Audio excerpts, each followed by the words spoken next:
जय हिंद दोस्तों, मैं स्वागत करता हूं आपके अपने YouTube channel physical education with Ashish. दोस्तों आज की इस वीडियो में हम फिजिकल एजुकेशन का एक काफ़ी इंपॉर्टेंट टॉपिक कवर करने वाले दोस्तों, application of computer in physical education. दोस्तों ये काफ़ी इंटरेस्टिंग एक सब्जेक्ट होता है दोस्तों, और सबसे इंटरेस्टिंग बात तो दोस्तों ये है कि सबसे ज़्यादा बच्चे फेल भी application of computer in physical education में होते हैं। दोस्तों लास्ट 2 ईयर के क्वेश्चंस को एनालाइज करके मैंने सारे इंपॉर्टेंट क्वेश्चन इसके अंदर कवर अप किए हैं, जो दोस्तों मोस्टली पूछे जाते हैं। काफ़ी इजी लैंग्वेज के दोस्तों नोट्स रहेंगे, क्योंकि कंप्यूटर एप्लीकेशन के दोस्तों नोट्स मिलते भी नहीं इजीली, और कुछ बुक्स के अंदर काफ़ी टफ लैंग्वेज में रहते हैं। तो आज की इस वीडियो में हम आपको ईजी से ईजी तरीके में नोट्स आपको प्रोवाइड कराने वाला हूँ और काफ़ी अच्छे तरीके से समझाने की कोशिश करूँगा। तो दोस्तों चलिए स्टार्ट करते हैं आज की वीडियो। तो सबसे पहले हम बात करेंगे कि computer, what is computer, computer होता क्या है। तो दोस्तों जो कंप्यूटर शब्द है उसकी उत्पत्ति जो हुई थी दोस्तों वो कंप्यूट वर्ड से हुई थी दोस्तों, जिसका साधारण अर्थ था गणना करना। दोस्तों स्टार्टिंग में इसका यूज़ किया जाता था गणना करने के लिए, फिर उसके बाद धीरे धीरे हमने इसमें मॉडिफिकेशन किया।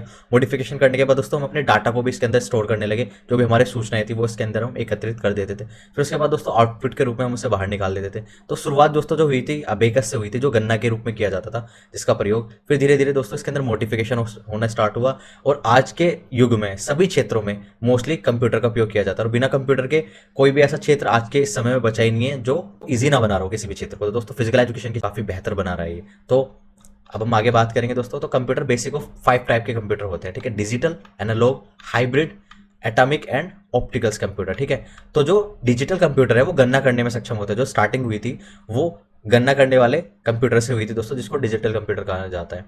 एनालॉग कंप्यूटर दोस्तों जो होता है जो दो वस्तुओं के बीच तुलना या मापन कार्य करता है। तो काफ़ी सारे एनालॉग कंप्यूटर का भी यहाँ पे आविष्कार किया गया था, जो मोस्टली तुलना व कंपैरिजन एंड मेजरमेंट उसके लिए दोस्तों इसका यूज़ किया जाता था। काफ़ी सारे ऐसे क्षेत्र है, काफ़ी ज़्यादा ऐसे फील्ड है जिसके अंदर इसका यूज़ किया जाता है, ठीक है।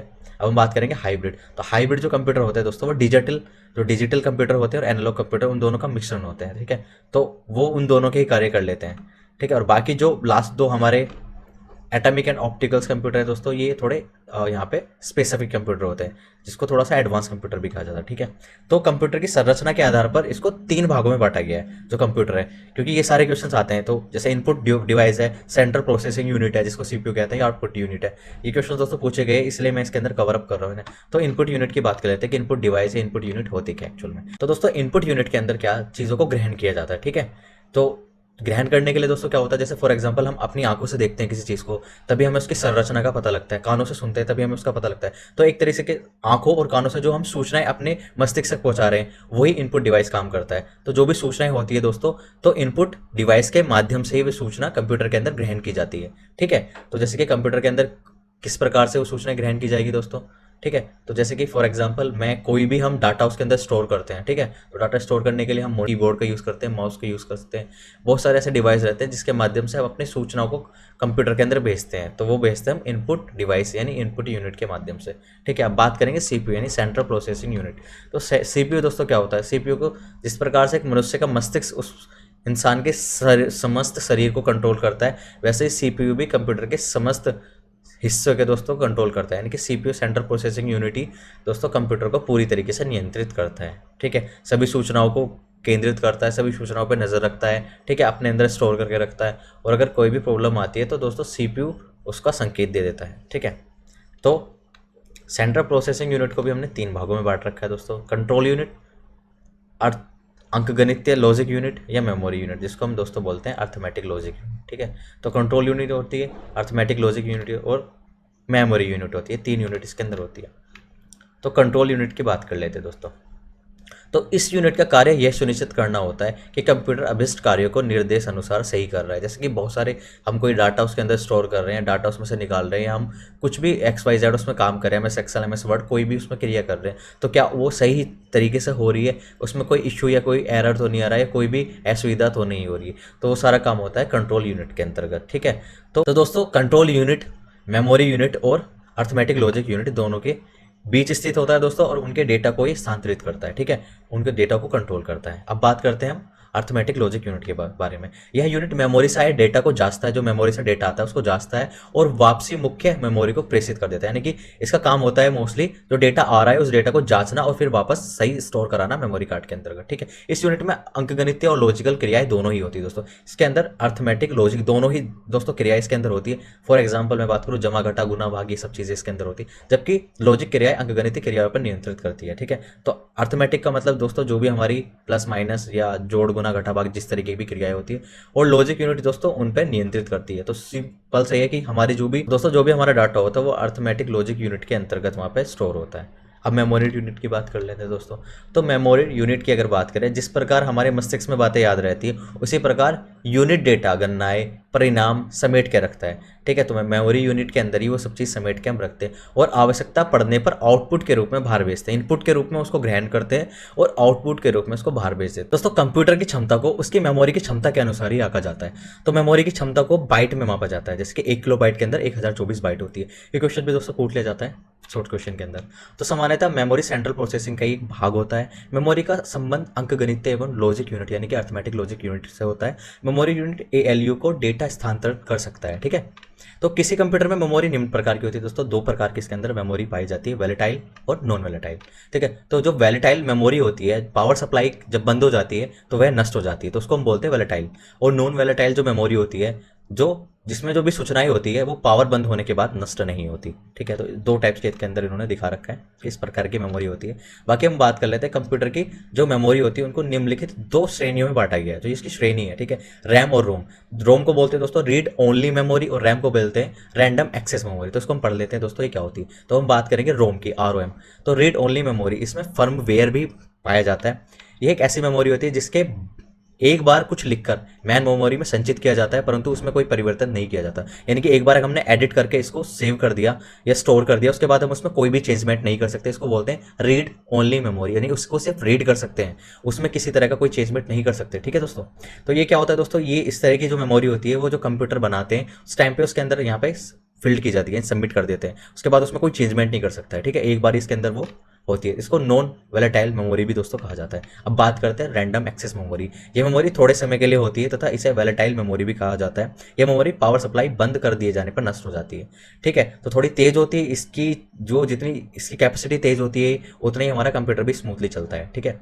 अब हम बात करेंगे आउटपुट यूनिट की। तो इनपुट यूनिट का मैंने आपको बताया था कि हमारी जो सूचनाएं है, हमारे जो संदेश है वो कंप्यूटर के अंदर ऑब्जर्व किए जाते हैं इनपुट डिवाइस के माध्यम से, और आउटपुट डिवाइस के माध्यम से जो भी हमारी सूचनाएं होती है, हमारे निर्देश होते हैं, वो हम आउटपुट डिवाइस के माध्यम से दोस्तों बाहर भेजते हैं, ठीक है। जैसे हम स्पीकर की बात करूँ, चाहे मैं यहाँ पे प्रिंटर की बात करूँ, स्कैनर की बात करूँ, उसके माध्यम से हमारे जो भी आउटपुट है, मॉनिटर की बात करूँ तो मॉनिटर आउटपुट का एक हिस्सा है, क्योंकि दोस्तों मॉनिटर की सहायता से हम अपने संकेतों को, अपनी सूचनाओं को बाहर प्रदर्शित कर रहे हैं, दिखा रहे हैं या भेज रहे हैं, ठीक है। और जो इनपुट डिवाइस होते हैं, इनपुट डिवाइस के माध्यम से हम अपनी सूचनाओं को स्टोर करते हैं। जैसे कीबोर्ड होता है, कीबोर्ड के माध्यम से हम जो भी सूचनाएं उसके अंदर लिखेंगे दोस्तों वो उसके अंदर जाएगी, माउस है दोस्तों, ठीक है। स्कैनर की सहायता से हम उसके अंदर भी कुछ स्कैन करके भेजते हैं। तो ये सब चीज़ें होती है दोस्तों उसका पार्ट, ठीक है। तो आउटपुट डिवाइस मैंने आपको समझा दिया। आउटपुट डिवाइस के अंदर कौन कौन से टाइप्स होते हैं, जैसे मैग्नेटिक टेप है, ग्राफ प्लाटर है, लेजर प्रिंटर है, वीडियो यूनिट है, ऑप्टिकल प्रिंटर है, माइक्रोफिल्म है, लाइन प्रिंटर है, ये सब चीज़ें आउटपुट डिवाइस का पार्ट होती है। अब हम बात करेंगे दोस्तों, सबसे इंपॉर्टेंट क्वेश्चन इसके अंदर आता है आईसीटी, यानी कि इंफॉर्मेशन कम्युनिकेशन टेक्नोलॉजी दोस्तों। तो आईटी जो जिसको हम जानते हैं इंफॉर्मेशन टेक्नोलॉजी, जिसका काम दोस्तों क्या होता है कि जो आंकड़ों की प्राप्त सूचनाएं, इन्फॉर्मेशन है, संग्रह करना, उन्हें उनकी सुरक्षा करना, परिवर्तन करना, आदान प्रदान करना, उनको अध्ययन का डिजाइन करना आदि, इन सभी कार्यों को करने के लिए कंप्यूटर हार्डवेयर एंड सॉफ्टवेयर की सहायता की जरूरत होती है दोस्तों आईटी के अंदर, इन्फॉर्मेशन टेक्नोलॉजी के अंदर। तो उसके अंदर दोस्तों यही होता है कि कंप्यूटर हार्डवेयर एवं सॉफ्टवेयर को डेवलप किया जाता है, बनाया जाता है, ठीक है, जो इन्फॉर्मेशन की सूचनाओं को ज़्यादा से ज़्यादा संग्रहित कर सके, उसमें मॉडिफिकेशन कर सके, वो सभी आईटी का पार्ट होता है दोस्तों, ठीक है। तो अब इसके अंदर क्या होता है, काफ़ी सारे इसके भाग होते हैं, अलग अलग जितने भी फील्ड्स है उसके अंदर इसका यूज़ किया जाता है। जैसे कि आपको पता है कि आजकल तो आईटी का यूज़ हर एक फील्ड के अंदर किया जाता है, चाहे वो चाहे वो एजुकेशन की बात करूँ मैं, चाहे वो हॉस्पिटलाइज की बात करूँ, चाहे मैं उसको एज ए बिजनेस की बात करो, हर एक फील्ड के अंदर आईटी का हम यूज़ करते हैं। हम वेबसाइट बनाते हैं, ठीक है, और हम अलग अलग कितने सारे माध्यम से दोस्तों उसको यूज़ करते हैं, हम प्रमोशन करते हैं, प्रचार करते हैं। तो हम सभी उन सूचनाओं को, उन संकेतों को ज़्यादा से ज़्यादा एक दूसरे को पहुंचाने का प्रयास करते हैं, ज़्यादा से ज़्यादा लोग उन सूचनाओं को देख पाए, ठीक है। वो सभी चीज़ आईटी एंड इन्फॉर्मेशन टेक्नोलॉजी के अंदर ही आ जाती है, ठीक है। तो ये क्या होते हैं, एक तरह के इलेक्ट्रॉनिक संचार होते हैं दोस्तों, ठीक है, जो सूचनाओं का एक प्रमुख घटक होते हैं, ठीक है। तो इसको ही दोस्तों इन्फॉर्मेशन कम्युनिकेशन टेक्नोलॉजी भी कहा जाता है। जैसे कि अब मैं आपको बता दूं तो सूचना जो होती है, सूचना के अंदर दोस्तों कि इन्फॉर्मेशन होती है, ठीक है, वो कम्युनिकेशन होता है एक दूसरे के साथ, ठीक है। फॉर एग्जांपल अगर मैंने गूगल पे कुछ सर्च किया, मैं कम्युनिकेशन करने का ट्राई कर रहा हूँ, ठीक है, उसके साथ तालमेल बनाने का, तो कंप्यूटर में मैं कुछ भी सर्च कर रहा हूँ फॉर एग्जांपल, तो कंप्यूटर मुझे उसका रिप्लाई यानी कि कम्युनिकेशन बना रहा है। मैं कंप्यूटर पर सर्च कर रहा हूँ व्हाट इज कंप्यूटर, तो कंप्यूटर क्या कर रहा है कि जो मैं उसको इनपुट प्रोवाइड कर रहा हूँ तो वो उसके अपोजिट में आउटपुट मुझे दे रहा है, ठीक है, जो भी मैं उससे पूछ रहा हूँ। तो इस तरीके की जो भी सूचनाएं होगी, जो भी इन्फॉर्मेशन होगी, जिसका आदान प्रदान किया जाएगा, वो इन्फॉर्मेशन कम्युनिकेशन टेक्नोलॉजी के माध्यम से किया जाएगा। वो किसी भी फील्ड में हो सकता है, किसी भी तरह से होता है। मैं फोन कर रहा हूँ, सामने वाला फोन पिक कर रहा है, तो मेरे द्वारा किया जा रहा है, वो उसको पिक कर रहा है, तो मैं उसको के साथ कम्युनिकेशन करने का ट्राई कर रहा हूँ। हम मेल करते हैं एक दूसरे को, ठीक है, हम मैसेज करते हैं व्हाट्सएप पे, इतनी सारी टेक्नोलॉजी का हम यूज़ करते हैं। तो वो क्या होती है दोस्तों, इन्फॉर्मेशन एंड कम्युनिकेशन टेक्नोलॉजी होती है दोस्तों, ठीक है। तो आप तौर पर आपको पता है कि इसका यूज़ हर एक फील्ड के अंदर किया जाने लगा है। अब हम बात करते हैं कंप्यूटर की विशेषताएं। तो दोस्तों इसके अंदर ये भी क्वेश्चन पूछ लिया जाता है कि कंप्यूटर की क्या विशेषता होती है, या कंप्यूटर का प्रयोग शारीरिक शिक्षा के क्षेत्र में कैसे एक योगदान देता है, या कैसे उसको हेल्पफुल बनाता है, ये सब चीज़ें। तो इसको थोड़ा हम कवर अप कर लेते हैं, क्योंकि काफ़ी इंपॉर्टेंट है ये दोस्तों। क्वेश्चन आता है, लास्ट ईयर भी आया था, उससे लास्ट ईयर भी पूछा गया था। तो दोस्तों आप सभी को पता होगा कंप्यूटर एक अद्भुत मशीन है, ठीक है, ठीक है। तो इसकी उपयोगिता या इसकी ज़रूरत का सिक्का बोल रहा है इस टाइम, हर जगह इसकी ज़रूरत है, ठीक है। इसके बगैर शायद इतनी इजी तरीके से हम काम ना कर पाए, इतनी जल्दी काम ना कर पाए, या खुद को हम इतना जल्द मॉडिफाई या इतनी जल्दी हम आगे बढ़ ना पाए, ठीक है। तो हमें आगे बढ़ाने के लिए, मॉडिफाई करने के लिए, डेवलप करने के लिए कंप्यूटर की विशेषकर ज़रूरत पड़ती है। बहुत सारी ऐसी टेक्निकल यहाँ पे कंप्यूटर के माध्यम से बहुत सारी मशीन काम करती है, ठीक है। तो काफ़ी सारी चीज़ें मॉडिफिकेशन की ओर बढ़ रही है, ठीक है। तो सबसे पहले बात होती है दोस्तों स्पीड की। तो कंप्यूटर का यूज़ हम करते हैं स्पीड, ताकि हमारा काम जल्दी से जल्दी हो सके, ठीक है। क्योंकि इसके अंदर क्या होता है, सेकंडों में, मिनटों में हम लाखों से लाखों गणना कर सकते हैं, ठीक है। एक यहाँ तक कि बताया जाता है कि 3 से 5 सेकंड के बीच हम 3 लाख तक गणना ही कर सकते हैं कंप्यूटर के अंदर, जो हमारा एडवांस कंप्यूटर होता है दोस्तों, ठीक है, जिसको हम सुपर कंप्यूटर भी कहते हैं। तो कंप्यूटर काफ़ी तीव्र होता है, काफ़ी तेज़ी से काम करता है, ज़्यादा से ज़्यादा हमारे डाटा को सेव करता है। आजकल के टाइम में दोस्तों भविष्यवाणी भी करता है, तो हमें मौसम के संचार देता है दोस्तों कि मौसम कैसा होगा, ठीक है, और बहुत सारे अपडेट हमें प्रोवाइड कराता है। तो इसलिए हमारे लिए काफ़ी ज़्यादा ये हेल्पफुल है, और काफ़ी ज़्यादा दोस्तों जितना ये हेल्पफुल है उतना ही आपको पता है इसके नेगेटिव असर भी पड़ते हैं। बाकी अभी तक तो दोस्तों मोस्टली हेल्पफुल ही ये रहा है, ठीक है। इसके अंदर हम ज़्यादा से ज़्यादा डाटा स्टोर कर सकते हैं, ठीक है। स्टोर करने के लिए दोस्तों जितना भी हमारा डाटा है वो सेफ रहता है, लंबे टाइम तक हम इसके अंदर स्टोर कर पाते हैं। फिजिकली स्टोर करना किसी भी डाटा को थोड़ा पॉसिबल नहीं रहता, उसमें टाइम भी ज़्यादा लगता है। इसलिए हम क्या करते हैं आज के टाइम में, हमारे जितना भी डाटा है, चाहे वो गवर्नमेंट का डाटा हो, ठीक है, चाहे वो पब्लिक डाटा हो, चाहे वो स्टडी हो, चाहे स्कूल, हॉस्पिटल, सभी अपने डाटा को दोस्तों कंप्यूटर के माध्यम से ही सुरक्षित रखते हैं, ठीक है। दूसरी बात दोस्तों इसके अंदर आती है, इसके अंदर हम दूर से दूर के जितने भी संकेत हैं, यानी कि जो इन कम्युनिकेशन होता है हमारा, उस कम्युनिकेशन को भी ईजिली और हम कम समय में बना लेते हैं, ठीक है। अब बात आती है दोस्तों एक्यूरेसी की। एक्यूरेसी मतलब दोस्तों शुद्धता, किसी भी कार्य को करने की शुद्धता एक मनुष्य से ज़्यादा कंप्यूटर की होती है दोस्तों। कंप्यूटर के अंदर हम करेक्शन वर्क भी कर सकते हैं दोस्तों। अगर हम कुछ कार्य कर रहे हैं और उसमें कुछ गलती है तो उसको भी करेक्शन हम उसमें कर सकते हैं। और सबसे ज़रूरी बात, इसमें गलती की संभावनाएं बहुत ही कम होती है, माइनर चांसेस है कि हाँ एक कंप्यूटर गलती कर रहा है, ठीक है।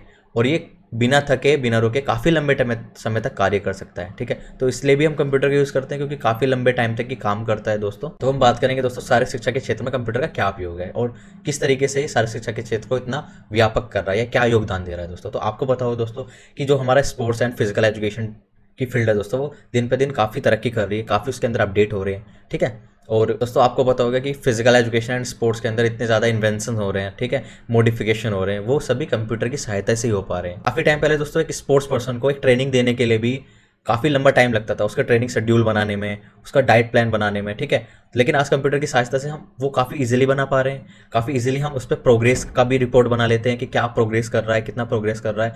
तो स्पोर्ट्स की फील्ड को तो बहुत इंप्रूवमेंट दिया है, काफ़ी ज़्यादा इक्विपमेंट भी दोस्तों बने हैं जो आसान होते हैं, ठीक है। इंडोर एक्टिविटी भी दोस्तों हम कंप्यूटर की वजह से कर पाते हैं, इतनी ज़्यादा मॉडिफिकेशन मशीन आ चुकी है, ठीक है, मॉडिफिकेशन स्किल्स आ चुकी है। नई स्किल्स को करने के लिए नई नई मॉडिफिकेशन, नई नई मशीनरी की का इन्वेंशन हुआ है दोस्तों।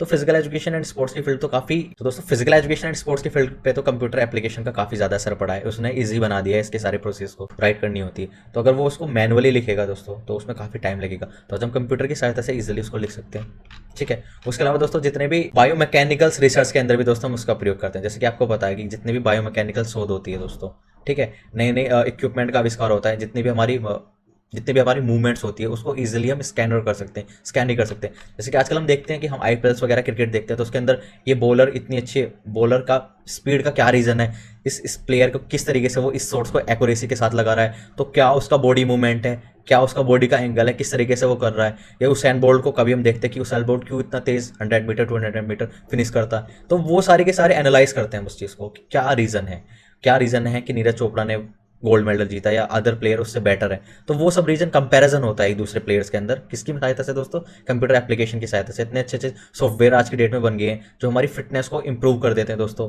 ठीक है। तो ये सब चीज़ें तो उसके अंदर आती है, उसके अंदर जितने भी रूल रेगुलेशन भी दोस्तों आते हैं, उसके अंदर मॉडिफिकेशन भी आते हैं, क्या गलती है क्या करेक्शन है दोस्तों, किस एंगल पे इसको हिट करना चाहिए या किस एंगल से हम इस करेंगे तो इंप्रूवमेंट आएगा। तो ये सब चीज़ें उसके अंदर दोस्तों होती है, ठीक है। उसके अलावा फिजियोलॉजिकल एक्सरसाइज है, उस पर भी काम किया जाता है जो हमारी मसल्स को, हमारे इंटरनल ऑर्गन्स को इंप्रूव कर सके, उनकी क्रिया को बढ़ा सके, हम मेजर कर सके उन्हें, ठीक है। तो कभी क्या कभार क्या होता है दोस्तों कि हमारा टेम्परेचर बढ़ जाता है, हमारे हार्ट बीट बढ़ जाती है, ठीक है। तो हमारे बॉडी ऑर्गन्स कैसे काम करते हैं, तो वो सब चीज़ को भी दोस्तों स्केल किया जाता है कि इस एक्टिविटी को जब हम लोड देते हैं ट्रेनिंग के अंदर या ओवरलोड दे रहे हैं तो उसका क्या असर उस पर पड़ रहा है, उसको फिजियोलॉजिकल क्या असर देखने को मिल रहा है, साइकोलॉजिकल क्या डिफ्रेंसिएशन मिल रहा है। तो इतनी सारी चीज़ें कंपैरिजन मिलती है, ठीक है। टेस्ट मेजरमेंट एंड एवोल्यूशन को काफ़ी इजी बना दिया है, किसी भी प्लेयर को टेस्ट करना, उसको मेजर करना, ठीक है, और एवोल्यूट करना, उसका मूल्यांकन करना काफ़ी इजी हो गया है। किसकी सहायता से हुआ है, कंप्यूटर एप्लीकेशन की सहायता से। आज की डेट में हम किसी का भी टेस्ट लेते हैं, फॉर एग्जांपल कोई किसी टूर्नामेंट में पार्टिसिपेट कर रहा है, तो पार्टिसिपेट करता है तो फिर हम उसका क्या करते हैं, एवोल्यूशन करते हैं कि उसमें कितना इंप्रूवमेंट आया, पहले वो किस तरीके से परफॉर्मेंस था उसका, अब उसका परफॉर्मेंस किस तरीके से चेंज हुआ है, फिर हम उसको मूल्यांकन करते हैं दोस्तों। तो वो सब क्या करते हैं तो हम दोस्तों MS एक्सेल का यूज़ करते हैं। उसके अंदर एक्सेल में उसके पुराने परफॉर्मेंस को लिखते हैं और आपके परफॉर्मेंस को उसको कंपेरिजन करते हैं कि क्या क्या इंप्रूवमेंट उसका है, स्पीड कितनी इंप्रूव होगी, फ्लेक्सिबिलिटी कितनी इंप्रूव होगी, करेक्शन कितना उसने कर दिया, कितनी फिटनेस है, किस तरीके से काम कर रही। तो ये सब चीज़ें उसके अंदर दोस्तों होती है। तो बहुत ईजी है दोस्तों आज की डेट में, एक कोच के लिए तो बहुत आसान हो गया है और एक प्लेयर के लिए भी काफ़ी ईजी है दोस्तों कि खुद को डेवलप करना। दूसरे के हम मैचेस लाइव देख लेते हैं, दूसरे के मैचेस देखते हैं, पहले ये सब चीज़ें फैसिलिटी प्रोवाइड नहीं थी, अब हम खुद करेक्शन कर सकते हैं। यूट्यूब है, इतने सारे प्लेटफॉर्म है जिसकी सहायता से हम सीख सकते हैं। अभी जैसे आप एक यूट्यूब की वीडियो की सहायता से पढ़ रहे हैं दोस्तों कंप्यूटर एप्लीकेशन को, वैसे दोस्तों कोचिंग भी होती है, आपको पता है ऑनलाइन कोचिंग भी प्रोवाइड की जाती है, फिटनेस क्लासेस दी जाती है, योगा क्लासेस दी जाती है। आज के डेट में हम दूर बैठे किसी के साथ कम्युनिकेट करना हमारा बहुत ईजी हो गया है, दूसरे को सिखाना बहुत ईजी हो गया है, समझना बहुत ईजी हो गया है, कम्युनिकेशन करना बहुत ईजी हो गया है। आज की डेट में जिस तरीके से आपको पता है कि टेक्नोलॉजी बढ़ रही है, आज हमारे फ़ोन में ये समझो कि 90% हम सब कुछ लेके चल रहे हैं, अपनी पुरानी यादें उसके अंदर स्टोर कर रहे हैं, फोटोज उसके अंदर स्टोर कर रहे हैं, ठीक है। तो हम क्या कर रहे हैं दोस्तों, आजकल फिजिकल से हम अपने फ़ोन के अंदर स्टोर करके चलते हैं। आजकल हम फिजिकल डॉक्यूमेंट्स भी नहीं रखते, वो डॉक्यूमेंट्स अपने फ़ोन के अंदर सेव करके रखते हैं। तो काफ़ी आसान भी बना दिया, काफ़ी बेहतर भी बना दिया है हमारी पर्सनल लाइफ को भी इसने दोस्तों। और स्पोर्ट्स के अंदर जो भी बेनिफिट इसके अंदर है वो मैं आपको बता रहा हूँ, तो काफ़ी बेनिफिट पर्सनली मुझे तो देखने को मिलते हैं। तो इसके अंदर बायोमैकेनिकल रिसर्च भी दोस्तों होती है काफ़ी। बायोमैकेनिकल रिसर्च के अंदर दोस्तों किसी भी एक प्लेयर को के परफॉर्मेंस को देखा जाता है, उसको रिकॉर्ड किया जाता है, इंप्रूव किया जाता है, एनालाइज किया जाता है, ठीक है। वो सब चीज़ें उसके अंदर होती है, इक्विपमेंट्स बनाए जाते हैं नए नए, किस तरीके से बेहतर कर सकते हैं वो परफॉर्मेंस को, ये सब चीज़ें। तो बहुत ज़्यादा चीज़ें हैं दोस्तों इसके अंदर है। तो एक्सरसाइज फिजियोलॉजी है, एनाटॉमी है, किस तरीके से काम करी, क्या रीज़न है, स्ट्रक्चर किस तरीके से होना चाहिए, इंजरी आती है दोस्तों, इंजरी के अंदर किस तरीके से उसको जल्दी से जल्दी इंजरी ठीक कर सकते हैं, वो सब चीज़ें इसके अंदर दोस्तों होती है, ठीक है।